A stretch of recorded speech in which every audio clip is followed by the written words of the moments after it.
99.9 na ako eh. Oo, lumalabas yung mga insecurity mo.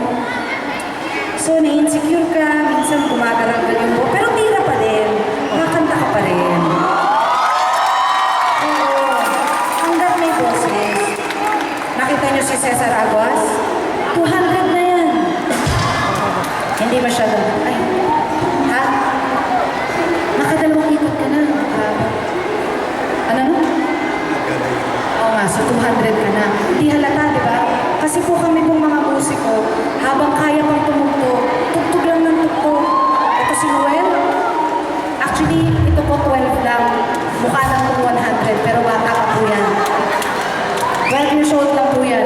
Pero mukhang 300 na, di ba? May pasakit pa eh. Umuupo, higa mo na yan ha. Ew! Wala. This is my son. Ang laki na niya, no? 100 years old na rin po ito. Hi, baby. Can you say hi to them?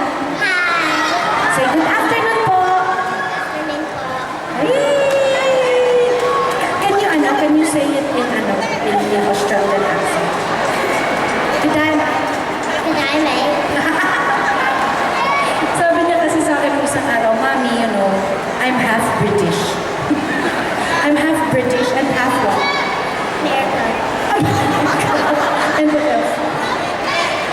And Korean daw. Sabi ko, nasa yung Pilipino? No, but I'm Filipino. Diba? You're Filipino. Yes. You say thank you naman to PLDT, please.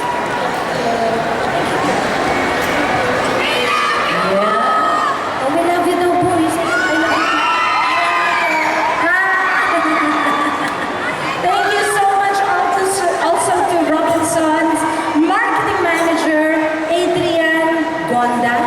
Gonda, tama ba?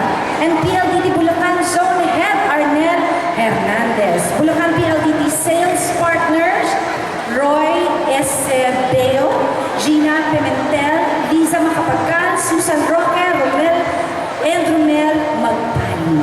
Ayan. Thank you very much.